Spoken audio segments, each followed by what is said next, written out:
Tengo aquí un libro, se ha llamado El libro de Urantia, y tengo aquí un amigo, Javier Martínez. Él no es el escritor de este libro, ahora nos contará quién lo ha escrito, cómo y por qué. Javier Martínez es un lector y conocedor del libro de Urantia y creador de la plataforma Descifrando Urantia. ¿Qué nos puedes contar de este libro de Urantia? Bueno, la verdad que necesitaríamos como varias sesiones para poder hablar un poquito del libro de Urantia.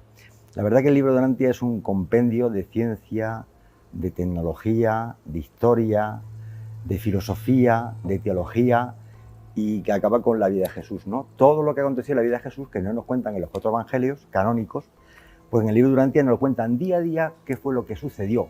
Y curiosamente la coincidencia que existe con el libro de Urantia y lo que nos cuentan los 4 evangelistas que escribieron algo, pues realmente hay un 100% de concordancia, ¿no? Entonces creo que es un libro que tiene vida propia, es decir, no hay que venderlo, como digo yo, se vende él solo, porque el nivel de conocimientos que da son unos conocimientos que jamás el ser humano lo ha recibido a menos que a través de este libro, que este libro es una revelación temporal, es decir, es una revelación que nos han hecho unos seres especiales, que no son humanos y que ha llegado a la humanidad para aumentar nuestra capacidad y nuestra conciencia espiritual y poder trascender de una forma más rápida que a través de las religiones evolutivas.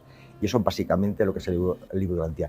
Y es importante resaltar que el libro de Urantia no es un libro sagrado, no es la Biblia, ni los seguidores del libro de Urantia pertenecemos a ningún grupo religioso. Esto no es una religión, esto es una información de añadido que pueden servir para musulmanes, judíos, católicos, mormones, hinduistas, taoístas, Hare Krishnas o lo que tú quieras, pero no es una religión en sí mismo. Sí, de hecho es simplemente una revelación. Es una revelación que aumenta la perspicacia espiritual y religiosa, nos cuenta un poco la evolución de las religiones a lo largo de la historia, de dónde viene el ser humano, cuándo apareció, y lo maravilloso de ahí es lo que explica de cosmología, dónde estamos, dónde está nuestro planeta, que por cierto se llama el libro de Urantia. Urantia es el nombre cósmico de nuestro planeta Tierra.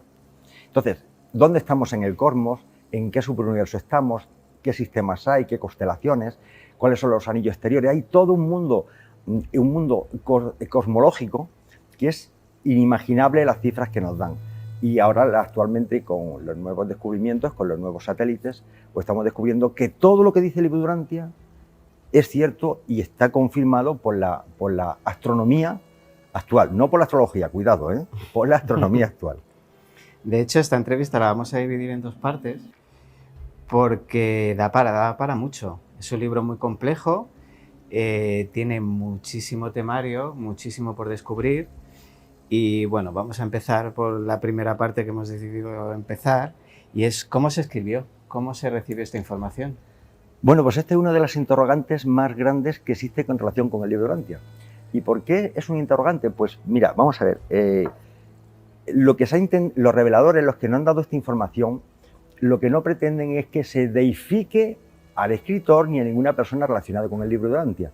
Entonces lo que hicieron estos seres espirituales, son seres muy avanzados espiritualmente, fue a través de un durmiente, de una persona que tenía unas ciertas capacidades especiales, transmitir a través de él esta información, que fue impresa manuscritamente en unos papeles, en unos documentos, y que esto surgió porque en un cierto momento el doctor Sauler juntamente con su mujer. Este doctor, estamos hablando de principios de 1900, era un psiquiatra, un psicólogo, era un psiquiatra, y realmente este caballero pues lo llamaban para problemas de tipo psiquiátrico, ¿no? Juntamente con su señora. Y resulta que una de las vecinas que vivían en el mismo edificio, pues le dijeron que su marido no se despertaba, que hacía como que hablaba por la noche solo, pero que no era incapaz de despertarlo. Entonces llamaron al psiquiatra y este hombre pues empezó a intentar despertarlo, vio que no, y entonces empezó a hacerle preguntas.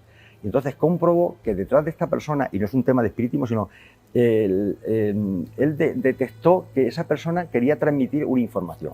Entonces el doctor Saule empezó a hacerle preguntas y él intentó responderle. Le respondía algunas preguntas, pero esa personalidad que estaba detrás de esa persona dijo: si supierais quién somos, no perderíais el tiempo en preguntar tonterías. Bueno, como ustedes sabrán, la música a lo largo de la historia nos ha desvelado el pasado, las tradiciones y el folclore de las culturas.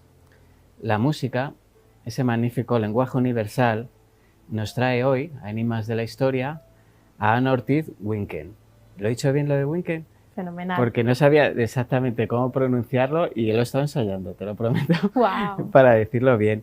Ana es compositora de bandas sonoras, es pianista, que yo te he visto y es una maravilla, y también de música de publi, ¿no? De publicidad. Pues bienvenida, Ana, esta es tu casa, y pues quiero saber sobre todo cómo llega la niña Ana al mundo de la música, cómo desde pequeña se te enciende esa lucecilla para llegar al mundo de la música. Bueno, Robert, pues primero de todo, gracias por invitarme al programa, a todo el mundo, estoy muy emocionada. Y bueno, es muy buena pregunta la que me haces. ¿Cómo llega esa niña a la música? Pues desde muy pequeñita yo empecé a tocar el violín y el piano. Y era mi único modo de comunicación. Yo no hablaba, entonces mi manera de expresarme cómo me sentía era a través de la música, tocando una nota. Me siento bien, me siento mal, ¿no? Entonces, poco a poco esa fue siendo mi herramienta de expresión máxima. Y bueno, mis padres vieron que, uy, qué interesante esta niña que toca tanto y que se expresa tanto, vamos a meterla en clases. Y bueno, me metieron en una escuela de música y desde ahí no paré. Qué maravilla. Y sobre todo que tus padres te apoyaran, es fantástico. Muchísimo. La verdad es que tengo mucha suerte de contar con una familia que me apoya, con amigos también y que ayudan a cultivar lo que es la cultura, ¿no? En mí y en los demás. Es una maravilla. ¿Y has hecho cosas en cine y bandas sonoras en cine y en televisión? ¿Qué has hecho? Sí, bueno, que podamos así escucharte. Bueno, yo me especializo en la composición de bandas sonoras de cine y he hecho bandas sonoras de cortometrajes, largometrajes también. Uno más conocido, pues Smallfoot, que es una película de Warner Studios de animación, muy mona. También asistiendo en la banda sonora de la serie de Netflix de Elite, también he estado ahí trabajando, y muchísimos largometrajes que ahora están en todos los festivales de Europa y que la verdad les está yendo muy bien. Pues es inspirador al final. Bueno, hablando de inspiración, ¿cómo te inspiras para hacer una banda sonora? ¿Cómo captas las emociones? Pues ayuda mucho ser una persona empática y altamente sensible, ayuda muchísimo. Entonces a mí me presentan una escena o la película entera y yo inmediatamente me pongo en el papel de ese personaje, hago un poquito de actriz y entonces me intento imaginar cómo se siente, dónde está, por qué se siente así, qué es lo que quiere conseguir y traduzco sus palabras y sus acciones a la música. Bueno, la verdad es que mi fuerte es la animación, lo épico, lo que suene a muy musical, pero también me lo paso muy bien componiendo para horror. Para cine de terror, o sea, sí. Disney y terror. Tengo esos dos mundos y la verdad es que me encanta. No, es que debe ser maravilloso. Bueno, la historia de las bandas sonoras tiene grandes compositores. ¿Hay alguno que a ti no que te guíe, sino que te inspire más? Pues sí, me inspira muchísimo Ludovico Einaudi, que es un compositor italiano, y este compositor se basa en hacer todo minimalista, con un piano. Es una persona y un creador que comparte la idea de menos es más, mejor calidad que cantidad, y eso a la larga funciona mucho en el cine. Un solo de trompeta, un solo de piano, ¿no? Dice muchísimo. bien mezclado, bien producido, bien arreglado. Si la composición es buena, el resto va a ser bueno. Entonces es un compositor que a mí me inspira muchísimo a hacer material de calidad, sonoridad y que exprese al límite, al extremo, todo lo que el director quiere contar. No, porque al final sois vosotros con vuestra música muchas veces los que provocáis las preemociones a la escena. Ahora quiero hablaros de Jess Penas, una autora que me tiene fascinado. Ha tenido la amabilidad de venir a vernos y os aseguro que tiene muchos compromisos. Nos trae su primera novela, Odalis, un ejercicio brillante, lleno de sabiduría y una historia repleta de suspense y secretos. Bienvenida, Jess. Muchísimas gracias, encantada de estar aquí. Pues es un placer recibirte, que nos ha costado mucho, mucho teléfono, mucho WhatsApp y por fin te tengo. Sí. Traes aquí 480 páginas que tengo muchísimas ganas de leer, porque tengo la manía de no leerlas hasta que os entrevisto para no estar muy condicionado, pero lo que he podido ver de ella, vamos, tengo muchísimas ganas de leerla. Y es tu primera novela, pero no es tu primer proyecto literario, ¿no? No, es mi primera novela, pero tengo otro libro de relatos que publiqué en el 2020 y bueno, llevo escribiendo muchos años. ¿Y cómo te encontraste con Odalis? ¿Cómo esta historia, cómo llegó a tu cabeza? ¿Cómo empezaste a escribirla? Bueno, a ver, Odalis trata de temas un poco crudos, entre ellos la violencia de género, entonces parte de la historia de Odalis es mi historia. Entonces, hablando un día con una amiga, le dije que me parecía increíble que después de tantos años que yo había sufrido eso, las chicas de ahora, o sea, las jóvenes, mi sobrina mismamente, que tiene 20 años, sufrieran las mismas situaciones e incluso más graves. Y dije, bueno, pues si cuento mi historia, de alguna manera, quizás si lo leen se pueden dar cuenta y pueden darse cuenta de lo que están viviendo, porque una vez que estás dentro es muy difícil, sobre todo cuando tienes 17 años, 18, es difícil darte cuenta de que te estás metiendo en una espiral.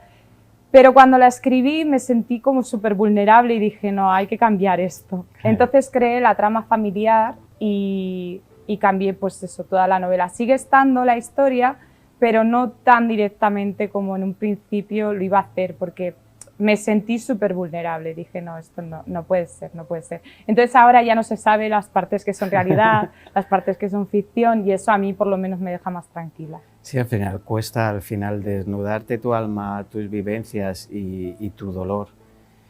Cuesta trabajo. Yo empecé un proyecto parecido y está ahí abandonado en el ordenador, sí. Perdón, y no sé siquiera cuándo lo retomaré. Pero al hilo de lo que decías, es que yo creo que no tienen, sobre todo las chicas jóvenes de hoy día, las herramientas para darse cuenta del laberinto en el que están, ni tampoco las herramientas de cómo saber salir. No, es que es muy difícil. Yo siempre lo digo que es la era en la que se supone que más información tiene que haber y en la que menos concienciados estamos, porque hay un batiburrillo de información, es como una lavadora y no sabes tampoco discernir lo que está bien, lo que no. Hay mucha gente que habla, hay muchos coaches, hay mucho creador de contenido y por desgracia no siempre se sigue a la gente que se debe. Sí, sí. Okay, es que tampoco quiero, ¿sabes? Sí.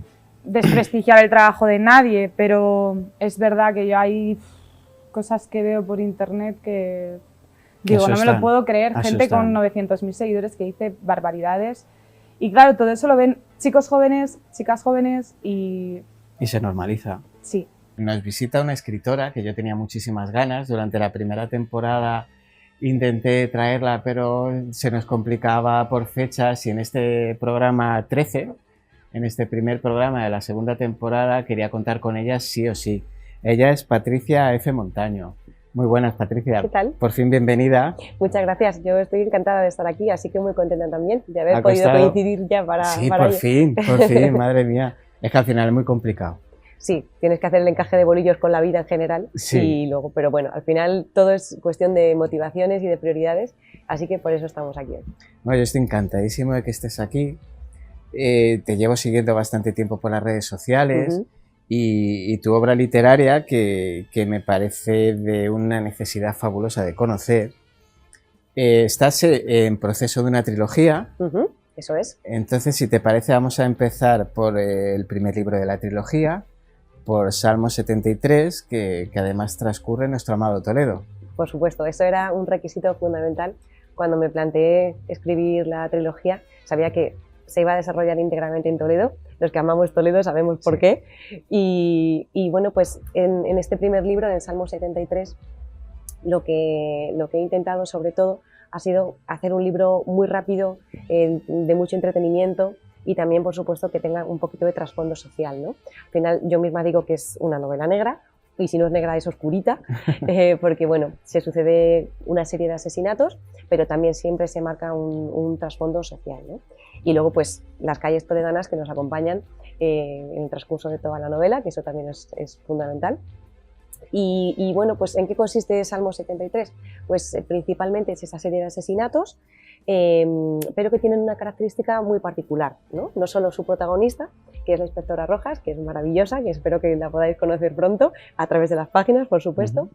Y bueno, pues esta serie de asesinatos tiene una particularidad, y es que el asesino pues utiliza una serie de torturas, ¿no? Basadas en la Inquisición española, y bueno, pues en ese sentido, sin llegar a ser macabro, porque no es una obra macabra ni mucho menos, pero sí que deja pues algunos tintes, ¿no? De lo que significaba en aquel momento el castigo, ser un hereje, salirse de lo estipulado. Y bueno, pues en este libro salen muchas mujeres que se salen de la normatividad esperada, que se salen de lo que se espera de ellas, y bueno, ese es el motivo por el que muchas de ellas pues van a morir a manos de este asesino.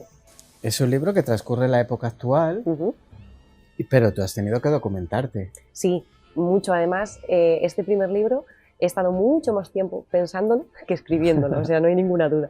Y bueno, para eso también he tenido grandes amigos en Toledo. He tenido guías, historiadores, policías y muchos amigos de bares también, por qué no decirlo, que me han ayudado mucho a conformar esta novela. Porque ya no es solo el conocimiento histórico que aparece, la parte forense, por ejemplo, que aparece, sino también la parte social. Porque la gente que lee la novela, tanto la primera como la segunda, me dice, es que se nota mucho que has vivido en Toledo, porque salen bares y salen sitios que no salen las guías, ¿no? Y que quizás eso también es un punto extra es que a tener en cuenta. Mucha vida. Claro, es que es Toledo. Al final, Toledo para turistas, pues cualquiera lo tiene al alcance. Vienes aquí, echas el día, ¿no? Vas a los sitios típicos. En un día. Y en un día, ¿verdad? Y luego, pues te apuntas. Es que, como he leído mucha novela negra y todo lo que está escrito en Toledo en ese ámbito he intentado leerlo, pues he visto todas las miradas de turistas en los escritores, ¿no? Estos fueron a pasar el día y ya, pues han hecho la novela. Pues oye, que es respetable. Pero que quizás una parte de la magia está en que se demuestre que la ciudad se vive también, no solo para turistas, sino que es una ciudad en la que hay vecinos, sobre todo en el casco, y que hay muchísima vida. Y espero que la siga habiendo. Dios quiera. ¿Y cómo has hecho para trasladar esa parte medieval de la Inquisición a los días de hoy? Porque es verdad que Toledo te invita, porque Toledo te transporta a otras épocas. Pero ¿cómo lo has hecho para llevarlo a negro sobre blanco? Me refiero. Sí, una ciudad tan luminosa, llenarla de tanta negrura, ¿no? Exactamente. Pues al final, lo bueno que tiene la literatura, la escritura en general, es que puedes hacer lo que quieras, ¿no? E incluso manchar un lugar bonito como Toledo, aunque en este caso sea ficción. Pero es cierto que cuando te metes o intentas meterte en la mente pues, de un asesino, en este caso, pues al final el tema de la época medieval me llamaba mucho la atención, por eso me documenté sobre la Inquisición, y de alguna manera quise que ese asesino representara el rechazo que hay actualmente pues, contra a lo mejor determinados perfiles de personas, ¿no? Y mujeres también, por supuesto. Entonces, en ese sentido, quería que ese asesino pues, cogiera un poco toda esa parte medieval y dijera, pues ahora yo, que soy el salvador del mundo, voy a llevar a cabo lo mismo que hicieron mis antecesores en la Inquisición. Y pues a partir de ahí, Toledo ya te da el resto. ¿Y qué le ha dado Toledo a la inspectora Rojas? Todo, se le ha dado todo. Es la ciudad donde nació, es el lugar donde se ha criado, donde es toda su familia. Su abuela además era de un pueblecito muy pequeñito, de al lado, ficticio. Pero bueno, que todos los que tenemos pueblo sabemos cómo son. Sabemos cómo son, efectivamente. Hoy nos visita en el plató de Enigmas de la Historia Johnny BL. Johnny BL es el escritor de este libro que tengo aquí, Actos macabros de la historia. Es una lectura amena y amenazadora, un viaje a través del tiempo en busca del origen de la maldad humana. Bienvenido, Johnny. ¿Qué tal? ¿Cómo estás? Pues hola, muy buenas, Roberto, y buenas oyentes y familia de Enigmas de la Historia. Pues muy bien, Sí. encantado de estar aquí un ratito hablando con vosotros sobre esos temas oscuros y macabros sobre los que hay que hablar en voz muy bajita. Bueno, ¿cómo se te ocurrió este libro? ¿De dónde te viene esta afición? A ver, realmente yo siempre he sido un amante del terror, del oscuro, de lo macabro, de lo truculento. Yo creo que me viene de pequeño, cuando veía esas películas, ¿no?, de terror que no eran aptas para mí o para niños, pero yo creo que todos, cuanto más o menos, nos las hemos agenciado para ver ese tipo de cine. Y siempre me han atraído las historias, la leyenda, la fantasía, los mitos, los monstruos, el terror, lo oscuro. Pero de hecho mi primer libro fueron relatos cortos de terror, de ficción, de fantasía. Pero la gente me decía, da miedo este libro. Y yo siempre decía, sí, da miedo porque es de terror, pero da mucho más miedo ver la televisión, cualquier día el telediario, la vida real, da mucho más miedo. Y tanto fue dar esa explicación que dije, voy a escribir un libro que realmente dé miedo. Ahora ya no va a ser ficción, ahora va a ser un ensayo. Y voy a hablar de actos macabros en la historia de la humanidad, en este caso. ¿Cómo hiciste la selección? ¿En qué criterios o fueron más favoritos tuyos? No, realmente la premisa o el punto de partida fue... Este libro lo escribí el primero salió hace 2 años, en el 2022.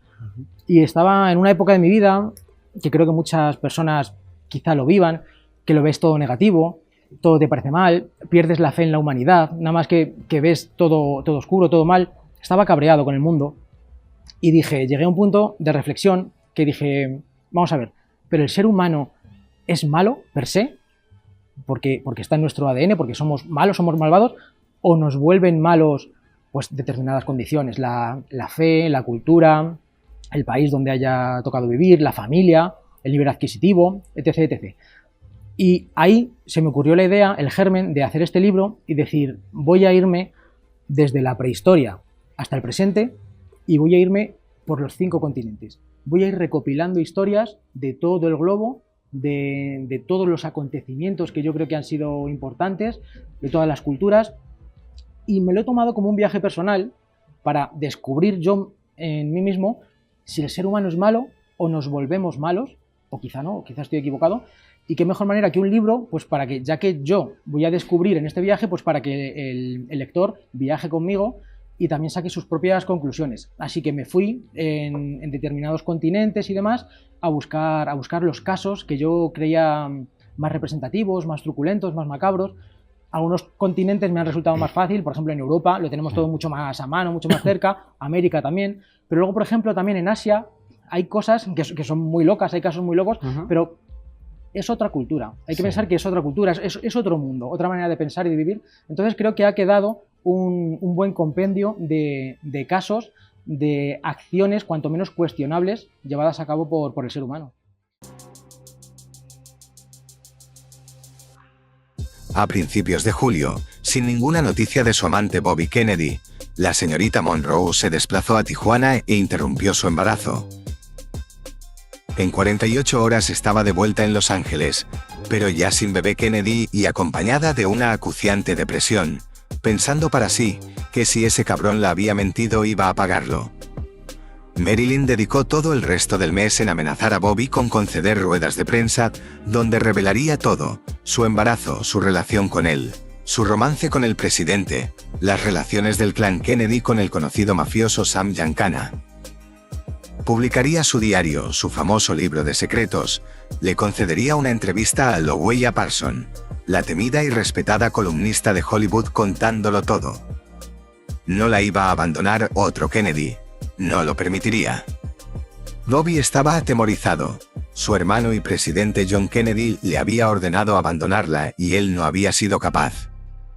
Marilyn era una bomba a punto de estallar, pero aún así la amaba. No podía dejar de soñarla, de pensar en ella y en ese maldito libro de secretos. Si Marilyn se iba de la lengua, podrían olvidarse de la reelección. No solo eso, el escándalo provocaría un cráter tan inmenso que condenaría al clan Kennedy sin posibilidad de redención. Esa bomba a punto de arrasar Washington durmió en su casa la noche del 3 al 4 de agosto. Se levantó a mediodía, una discusión con Pat Newcomb, su secretaria y agente personal, que también estaba enamorada de Bobby. La había mantenido toda la noche en vela discutiendo sin éxito sobre el plan de Marilyn de retener a Bobby bajo sus faldas. No, Pat, Bobby abandonará a su mujer y volverá conmigo. Sé que él me ama, solo está confuso. El cabrón de su hermano le está influyendo para que me abandone. Tiene miedo de que Bobby tenga el valor que él no tuvo para quedarse conmigo. Aunque tenga que obligarle a hacerlo, lo haré. Él desea ser feliz conmigo, escapar lejos de aquí, tal vez a Europa. Hemos hablado muchas veces de marcharnos a París, lejos de los Kennedy será solo mío. Marilyn Monroe tuvo un último día muy ajetreado y cruel. Bobby Kennedy y Peter Lawford llegaron a su casa a las 4 de la tarde. Querían hablar a solas con ella, así que mandaron a Norman Jeffries a por Coca-Cola. Jeffries era el yerno de la dócil Eunice Murray. El ama de llaves se encargaba de las pequeñas chapuzas de la casa y ese sábado estaba reparando el suelo de la cocina. Cuando volvió con la bebida, Marilyn estaba muy cabreada. Bobby no estaba allí por una visita de enamorado. Esta vez, de forma tajante le dijo que todo había acabado, que no había lugar a reconciliación posible. Tener que renunciar así a la relación provoca que Marilyn pierda el control. Pat intenta tranquilizarla, pero es inútil. En ese momento la situación parece la escena de una absurda opereta. Marilyn está fuera de sí. El aborto le ha provocado un trastorno que la hace cada vez más inestable. La ira hace arder su sangre, los gritos golpean las paredes. Su voz normalmente susurrante ahora es un trueno que estalla en la casa, golpeando a Bobby que intenta defenderse y hacerla entrar en razón. Los reproches se lanzan de un lado a otro. La situación se les ha ido completamente de las manos. Pat, viendo el estado de Marilyn, pide a Eunice que avise con urgencia al Dr. Grinson, psiquiatra de confianza de la actriz. Sintiéndose incapaz de contener la realidad, un desconsolado Bobby sale de la casa sollozando. No tiene más opción que hacerla callar y no sabe cómo. Él la ama, pero no puede ser. Esto tiene que acabar hoy. Peter va tras él, cabizbajo sin saber cómo ayudar a revertir una situación cada vez más insostenible. Cuando el doctor llega a la casa, Marilyn es víctima de un ataque de ansiedad. Trata de hablar con ella para conseguir que se calme. Se niega a suministrarle fármacos ya que ella ha estado bebiendo toda la tarde. Tras conseguir aplacar su rabia, la ahora obediente mujer se tumba sobre sus piernas en el sofá, reproduciendo lastimosos gemidos. Delicadamente la ayuda a levantarse. Después de conseguir que mantenga el equilibrio, despacio y de manera sosegada, la acompaña a su habitación, permaneciendo sentado en la cama junto a su desconsolada paciente, hasta que ésta se halla profundamente dormida. Poco después recibe una llamada y se marcha de la casa pidiendo al ama de llaves que permanezca atenta al estado de Marilyn. A las 9:30 de la noche, Jeffries y Eunice ven tranquilamente la televisión. Marilyn descansa tranquila en su habitación. Sin previo aviso, Bobby entra en la casa, viene acompañado de Lawford y el Dr. Grinson. Insta a sus guardaespaldas a salir de la casa, les pide no ser vistos por los vecinos pero mantenerse cerca. Los tres suben a la habitación de Marilyn, a la que sorprenden un poco somnolienta. Lawford y el doctor se lanzan sobre ella, mientras Bobby no para de preguntar dónde está el diario. Ella, embargada por la confusión, se resiste con la poca energía que le queda. Hay un fuerte forcejeo. Lawford la retiene boca abajo contra la cama, comprimiendo su rodilla contra la espalda de Marilyn. Es el momento de dormirla. Mientras Lawford la mantiene inmovilizada, el doctor le inyecta una dosis de hidrato de cloral mezclado con Nembutal. Casi de inmediato su cuerpo deja de ofrecer resistencia y la dejan caer suavemente en la cama. Ya está dormida, dice el doctor, podéis buscar tranquilos. El hidrato de cloral es un compuesto sintético que posee propiedades sedantes, hipnóticas y anticonvulsivas. Su nombre comercial es Noctec, y es un ansiolítico bastante común, pero que en dosis altas puede inducir al coma e incluso a la muerte. El registro apenas dura media hora. Lawford y Bobby están tan alterados que apenas son capaces de inspeccionar nada. No son perros de presa, solo un enamorado y un leal amigo pávidos por la situación. Ni siquiera reparan en que el diario no está escondido, se encuentra debajo de la cama, en el lado donde Marilyn está recostada. Pero su nerviosismo es tal que son incapaces de encontrar nada. Se marchan apresurados diciendo que volverán al día siguiente para intentar hacer entrar en razón a Marilyn. En ese momento el Dr. Grinson se queda a solas con Marilyn, apoyando su cuerpo sobre la cama. Se inclina y acaricia con ternura el rostro de la mujer más deseada del mundo, observando detenidamente un golpe en la mejilla y se dispone a comprobar la tensión de la paciente. Nervioso, busca una y otra vez el pulso. Abofetea las pálidas mejillas sin obtener respuesta. Intenta desesperado un masaje cardíaco. Marilyn no despierta. Desesperado cae de rodillas al suelo. Está muerta.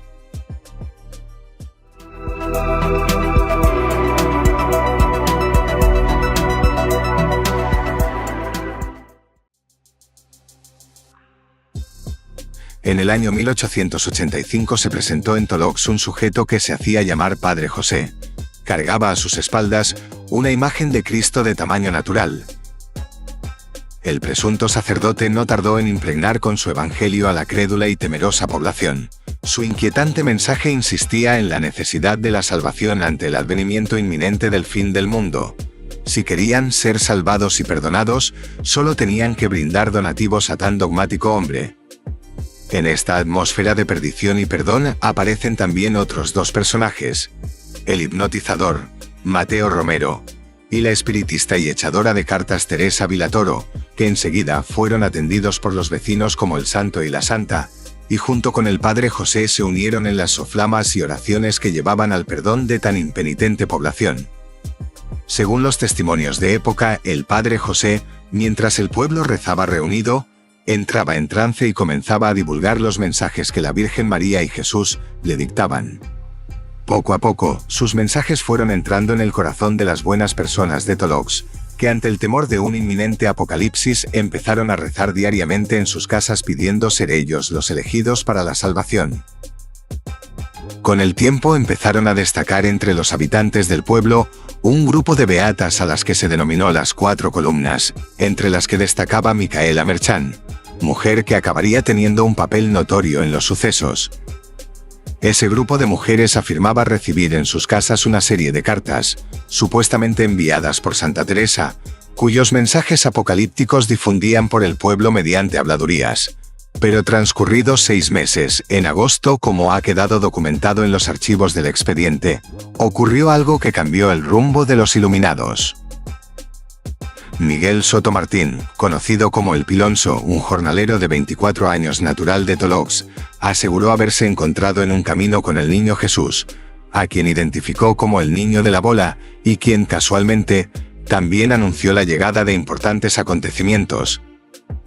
Ante la noticia transmitida por el jornalero, su padre acudió al lugar de los hechos y aseguró haber encontrado a una señora vestida con un manto marrón de luto, que también realizó los mismos presagios sobre el fin de los tiempos, y que le rogó que en compañía de otros vecinos, provistos de velas, acudieran al cementerio a rezar.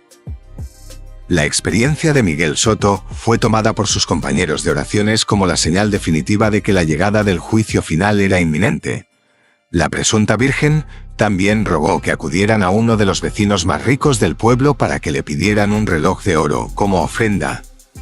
El propietario de la joya se negó y no dudó en montar un auténtico escándalo que, al parecer, fue el motivo de la huida de Tolox del Padre José, que terminó refugiándose en el lugar donde más tarde se desencadenaron los hechos relacionados con los iluminados.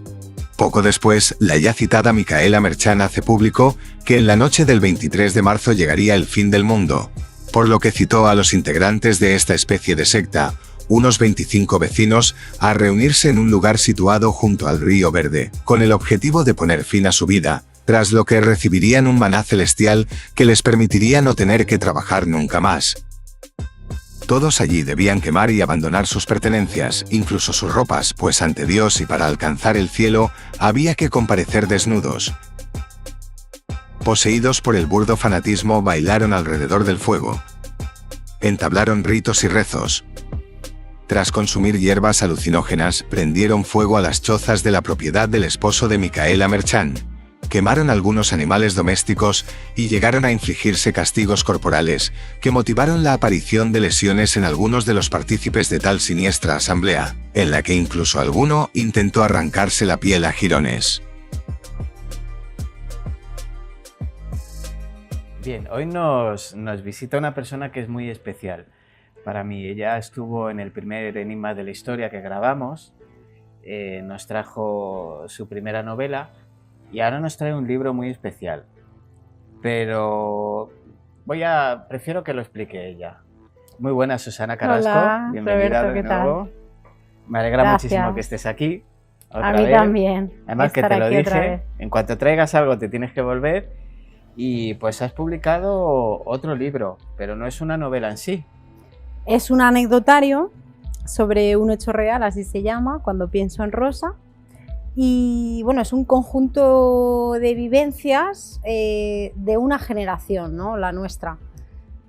Que comienza con el primer capítulo en el año 95 y tiene un recorrido hasta el 2015. Es la historia de amistad auténtica, un hecho verídico con mi amiga Rosa, que, bueno, por desgracia ya no está en este mundo. Y así se me ocurrió este trabajo, ¿no? Comenzarlo. Cuando ella fallece, pues empecé a apuntar anécdotas en un papel y al final salió este anecdotario. No lo llamo novela porque no tiene parte de ficción, parte novelada. Y salió el libro de 200 y pico páginas. Son dos partes. Comienza con la primera, que se llama Los años mozos, y hay un flash forward, ¿no? Hace todo el recorrido hasta el año 99, que es cuando terminamos el COU, ¿no? Selectividad, el paso a la uni. Y luego la segunda parte se llama Nuevo Milenio, desde el 2003 que recuperamos el contacto, y luego no es hasta, me parece, 8 años después que lo recuperamos de nuevo gracias a las nuevas redes sociales, ¿no? que comienzan en aquel entonces. Y bueno, para mí es una persona muy especial, pues es de estas personas que marcan mucho, ¿no? Porque no todo el mundo que pasa por tu vida va a dejar una huella. Y en este caso, bueno, pues yo el primer recuerdo que tengo de Rosa, cuando nos conocimos, pues ella tenía 13 y yo 14. Sus hermanas mellizas eran de mi edad, del 81, y una de las hermanas me la presentó. Y recuerdo que venía así con los andares desgarbados, un chándal gris, las deportivas blancas, las Nike, los coloretes esos que parecía asturiana. Y así nos conocimos y empieza de esta forma una amistad que perduró en el tiempo y bueno, hasta hoy en día. En el mundo onírico seguimos encontrándonos. Sí, te iba a preguntar en qué año murió, porque hablas de ella en presente. Sigo hablando en presente porque ella se ha mantenido presente y muy cerca a lo largo de todo este tiempo, y no me queda otra. O sea, me es complicado hablar en pasado porque como hemos seguido teniendo contacto, ya te digo, a través de los sueños. De hecho, en la dedicatoria, cuando tú abres la cubierta, pues está dedicado a ella y a otro amigo, Geray alias Satán, que perdimos también este año. Entonces digo, como son los amigos que me faltan, pumba, pues lo dedico a ellos, ¿no? Y la verdad que nada más ocurrir, porque bueno, hay que decir que el libro tiene un tono cómico a lo largo de toda la obra. ¿Por qué? Pues en honor a la vis cómica que tenía mi amiga, que era una pasada. O sea, podría haber sido monologuista o dedicarse al humor muy tranquilamente, pero bueno, ella prefirió estudiar enfermería y bueno, dedicarse a sanitaria, ¿no? que era su profesión. Por lo tanto, a lo largo de toda la historia, el tono es de risa, las vivencias que se cuentan, o sea, tan coloridas y frescas que nos marcaron para siempre y que forjaron nuestra identidad como personas. De hecho, a lo largo de todo el anecdotario, lo que trato en todo momento es de enfrascar sinceramente la esencia de lo que fuimos. Nos visita, es una persona que yo conozco hace bastante tiempo y nos va a comentar sobre un tema que no sabemos si traer o no, pero yo considero que al final forma parte de la historia. A lo largo de la historia, aunque sea repetitivo, siempre han existido los oráculos, han existido las personas que tienen sensibilidad pues, para conectar con otras esferas de nuestra existencia. Y por eso hoy quería traer a una persona que tiene una sensibilidad bastante especial. Ella es Elena de la Cruz. Bienvenida, Elena. Gracias, Roberto. Me alegro mucho de que estés aquí. Yo este es un tema del que desconozco bastante, tengo que reconocerlo, y por eso me pasa en este programa, que invito a gente de temas que no conozco, para aprender, e imagino que para que la gente que nos está viendo también aprenda. Y hemos hablado de cómo definirte. Ya sabes tú que siempre estos términos se desgastan, ¿no? Sí. Y la verdad que persona con sensibilidad especial me parece un término bastante bonito. Sí, al final no tiene esa etiqueta, como hemos estado comentando, de medium, vidente. Sí. Al final es como cuando la gente habla de esas etiquetas, es como que te cataloga y es como lo primero que piensa es algo malo o es algo relacionado con la magia negra. Sí, entonces, exactamente. Al final, y si no, con estafa, que es peor. O con estafa, eso es. Que no, muchos crean la fama y otros cardan la lana. Sí. Pero al final, como hemos dicho, la definición de persona con sensibilidad, pues creo que abarca muchos aspectos, que este mundo es muy grande y que no solo encuadramos en pues eso, una bruja o gente que ve espíritus. Entonces, bueno, yo creo que es un término bonito. Sí, bueno, y hablamos de que creemos en otras fases, en otras etapas de existencia que conviven con la nuestra. Sí, totalmente. O sea, yo creo que hay diferentes planos. Yo lo llamo plano astral. Está en el que estamos todos los vivos, por así decirlo, y que hay como más planos en los que hay, vamos a llamarlo energía positiva, energía negativa, que se comunican con nosotros y que, bueno, pues que hay gente como yo que tiene una sensibilidad que al final pues recibimos esa información, eso es, la percibimos, a veces son situaciones un poco desagradables, otras no son tan desagradables, pero bueno, pues al final las personas que tenemos esta cierta sensibilidad pues somos como los encargados de darles voz. Yo a lo mejor te hago alguna pregunta que te pueda parecer súper tonta, pero te la hago desde el respeto y mi desconocimiento total. En los programas anteriores, bueno, la gente se habrá cansado de escucharme decir, yo nunca he tenido o la suerte o la desgracia de tener pues ninguna experiencia de ningún tipo, de paranormal de ningún tipo, ni nada similar, y siento cierta envidia hacia las personas que tenéis esa capacidad. Sí. Porque, claro, no es que yo crea o no crea, creo muchas cosas que pueden parecerle extrañas a mucha gente y otras que como no las he visto o no las he sentido puedo decir, pues esto no sé yo. Pero siempre del máximo respeto. Al final, pues hace poco estuvo una amiga mía, Susana Carrasco, que hablaba que se comunicaba en sueños con una amiga suya fallecida. Yo nunca he tenido esa suerte y me parece algo maravilloso.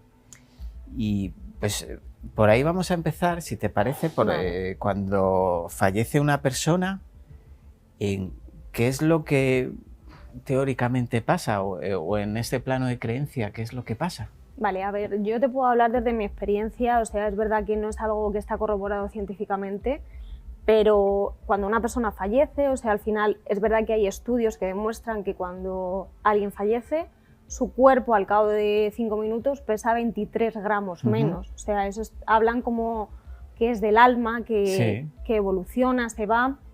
Entonces pasa a un plano, ¿vale? Un plano diferente en el que si esa persona no tiene cuentas pendientes, o sea, sigue evolucionando. De hecho, hay libros que hablan sobre esto. Y cuando una persona, un alma, tiene cuentas pendientes, al final es como que se queda estancada en otro plano hasta que termina de resolver todo lo que tiene que resolver. Ahora vamos a hablar de brujería en la historia, y para ello hemos traído a Antonio Checa. Antonio estuvo con nosotros en el segundo programa, se acordarán ustedes, y bueno, pues viene aquí a contarnos un poquito de lo mucho que sabe, pero a ver si en uno o dos poquitos conseguimos que nos digas todo. Muy buenas, Antonio, ¿cómo estás? Muy buenas, Roberto, muy bien, adiós, gracias. Pues encantado de recibirte aquí otra vez, que estuviste genial en el segundo programa. Ya ahora estamos más tranquilos, ya no hay tantos nervios, estamos ya un poquito más relajados y nos vas a hablar de la brujería. Correcto, correcto. Que es un bien, tema súper interesante. Lo es, sobre todo porque es que es un tema que todavía sigue atrayendo atención. ¿Quién no ha visto? Todos nos hemos educado escuchando cuentos de brujas, todos hemos visto películas de brujas, y si te pasas por cualquier librería verás que hay libros sobre brujas. Y quien dice brujas, todo el mundo de la hechicería, magia negra, heterodoxia, etcétera, etcétera, etcétera, etcétera. Para ponerle un principio a las preguntas y a la entrevista, yo creo que deberíamos empezar por ¿qué es la magia? Bien. ¿Qué es la magia? Vamos a ver, yo lo primero de todo quisiera dejar clara una cosa. Yo soy un historiador, entonces yo voy a hablar como historiador. Y voy a hablar como historiador de un fenómeno social que se ha dado a lo largo de la historia. La magia. ¿Qué es la magia? La magia pues realmente ha existido pues prácticamente en todas las comunidades, culturas, civilizaciones humanas conocidas. La magia se caracteriza por un pensamiento, por una idea. Siguiendo a uno de los primeros que lo trabajaron, Fraser decía que el que cree en la magia intenta encontrar una explicación del mundo en la cual existe alguien, existen voluntades, y que esas voluntades de alguna forma las podemos manejar, las podemos controlar. La magia, pues por tanto, que tendría unos principios, unas ideas, una forma de entender el mundo. Pues efectivamente, yo no sé si podemos decir que en la magia existen normas, pero sí que existen ciertas leyes o ciertas constantes, que lo dijo muy bien Fraser, que ya digo que fue el primero que la investigó. Está, pues por ejemplo, la ley de la simpatía. ¿Qué dice la ley de la simpatía? Que lo semejante atrae a lo semejante. ¿Qué quiere decir esto? Pues por ejemplo, voy a poner un ejemplo de un hechizo de andar por casa que nuestros espectadores podrán hacer. Si yo, por ejemplo, estoy con un saquito con monedas, tengo dinero. El dinero atrae al dinero, con lo cual estoy haciendo un pequeño hechizo de andar por casa intentando atraer dinero. Igualmente muchos cazadores que salen con una pata de conejo. Creen que eso les trae suerte. ¿Por qué? Porque la pata de conejo atraerá un conejo. Luego también está otra ley, que es la ley del contagio. La ley del contagio dice que dos cosas que han estado unidas se influyen la una a la otra, y aunque se separen, seguirán influenciadas. Por eso aquí tenemos la hechicería amorosa típica. Consígueme una prenda de ese chico, de esa chica a la cual quieres enamorar. Consígueme una prenda. Le das una prenda y, por ejemplo, lo que sale en la Celestina, y a esa prenda, a la bruja, la hechicera, el mago, la maga, hará un hechizo y conseguirá que el anterior propietario de esa prenda se enamore de ti. Eso, pues, por ejemplo, la simpatía. Magia y religión, pues la verdad es que están muy unidas. La diferencia básica es que el mago cree, existen fuerzas ocultas, existen fuerzas en la naturaleza, existen fuerzas que el mago cree que puede controlar o que va a controlar mediante unas ceremonias, unos conjuros, unas palabras, mientras que la religión considera que esas fuerzas no son controlables, sino que al contrario, el hombre debe someterse a las mismas. Eso, a muy grosso modo y para entendernos, sería el pensamiento mágico. Bien, como hemos dicho, este programa va a ser un monográfico sobre este personaje y, lógicamente, pues teníamos que contar con nuestro experto en crímenes, crímenes de la historia. Bienvenido, Daniel Brun. Bien hallado, Roberto. Pues bueno, Vamos a hablar de un personaje bastante siniestro, Manuel Delgado Villegas, que pone aquí que nació en Sevilla el 25 de enero del 43, su madre una muchacha joven, murió al darle vida, todo. Eran años de mucho hambre, de mucha miseria, etc. Nada nuevo bajo el sol de aquella época, y es el arropiero.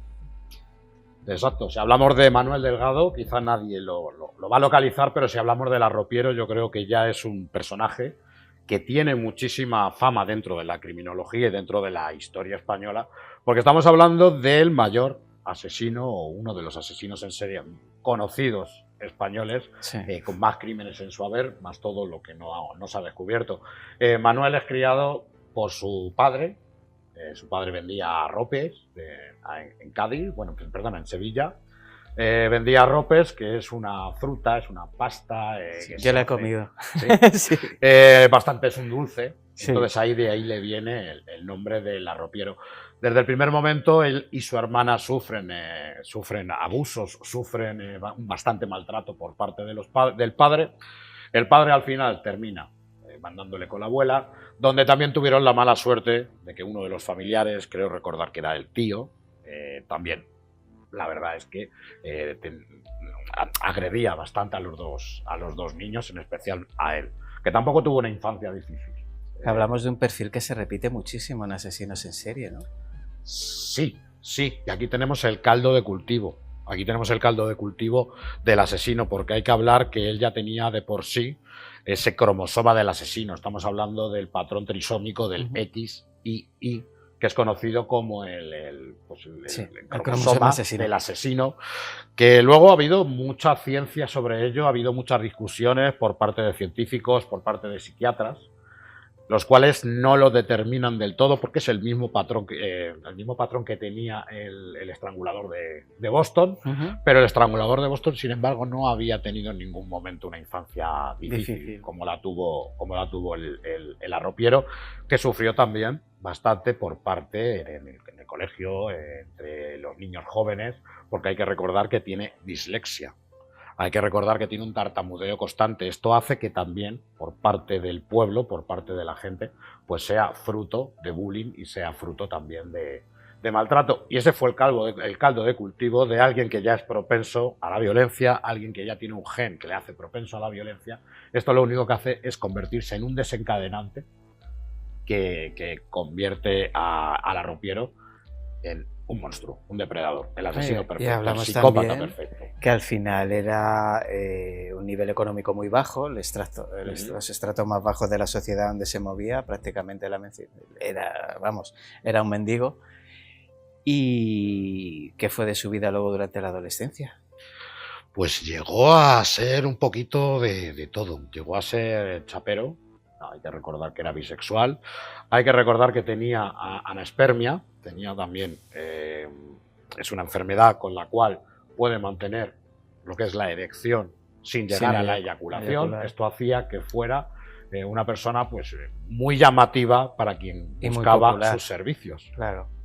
Entre hombres y mujeres sin distinción, ¿no? Sin distinción. E incluso veremos que hay alguna víctima que cobró sus servicios. Sí.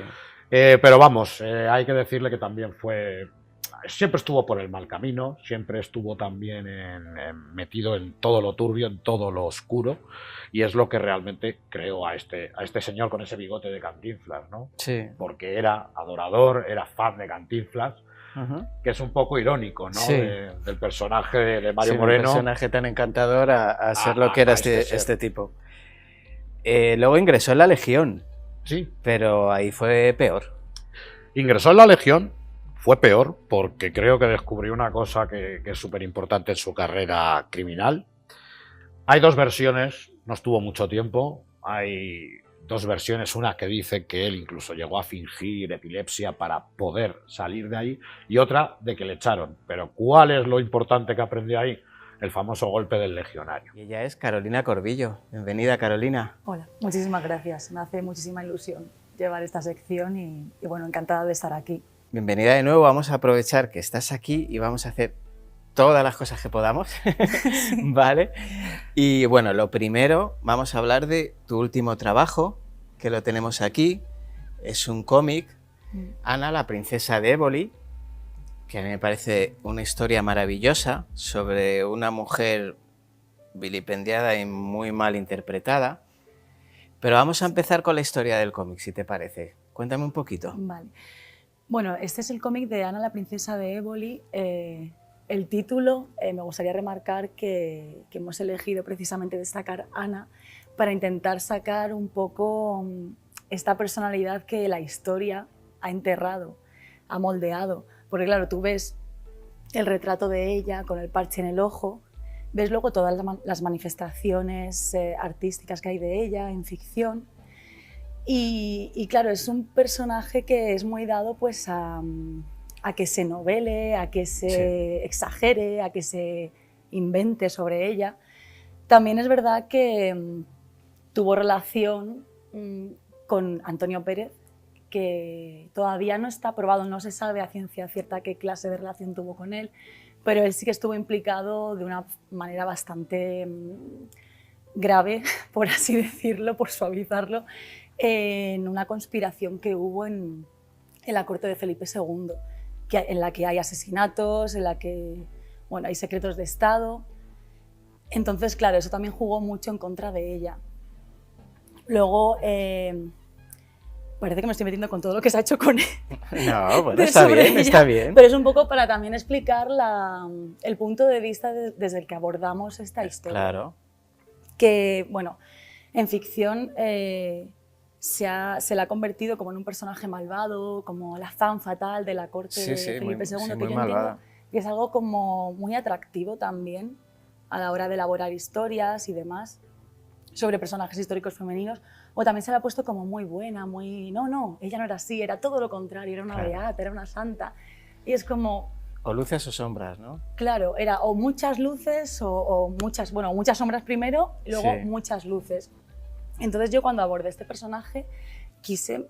no sé, nunca podremos saber toda la verdad, porque es imposible, aparte que hay muchísimas cartas. Se mantiene mucha correspondencia de ella, pero muchas cartas se quemaron. Por ejemplo, todas las cartas con Antonio Pérez no existen. Hay correspondencia de ella con el rey, que de hecho el rey Felipe II la llamaba prima, no porque fuera su prima carnal, sino porque ella era la mujer, la viuda, en el momento en el que empezamos el cómic, de Ruy Gómez de Silva, que era uno de los favoritos del rey, uno de los consejeros más influyentes de la corte. Y este cómic comienza cuando ella pierde a su marido. Ella era la princesa de Éboli, tenía muchísimos más títulos, de los que ahora mismo no me acuerdo. Sí, no, pero tenía muchísimos. Sí, era una mujer muy poderosa, en el sentido de que venía de una muy buena familia. Sus padres el rey organizó su matrimonio, ella tenía 12 años cuando se casó. Firmó las capitulaciones matrimoniales. Lo que pasa es que en aquella época solían casarse muy jóvenes, a las edades 12, 13, pero sí que es verdad que se esperaban hasta consumar. Claro. Ella firmó las capitulaciones con 12 años, pero luego hasta los 16. De hecho, estuvo separada de su marido porque su marido se fue con Felipe II a Inglaterra. Hasta los 16 no se consumó nada. Pero el cómic comienza cuando ella se queda viuda. Es decir, nos saltamos toda la parte... sí que hay alguna pincelada de su infancia o de la adolescencia y demás, pero comenzamos cuando ella se queda viuda porque es cuando ella se ve obligada como a redefinirse. Pues esto ha sido todo por hoy, ya se nos acaba. Espero que les haya gustado el programa. A mí, modestia aparte, me ha parecido fabuloso. La verdad, la nueva sección me ha parecido genial. La historia que ha contado Daniel Brun me ha parecido fantástica. Y sobre todo el entrar en la mitología de los gigantes, que al final prevalece, como he dicho al principio, en casi todos los mitos y religiones de la historia. ¿Será verdad? ¿Será mentira? Pues yo me temo que eso nos quedaremos sin saberlo. De momento, nos vemos la semana que viene, muy agradecidos en otro Enigmas de la Historia.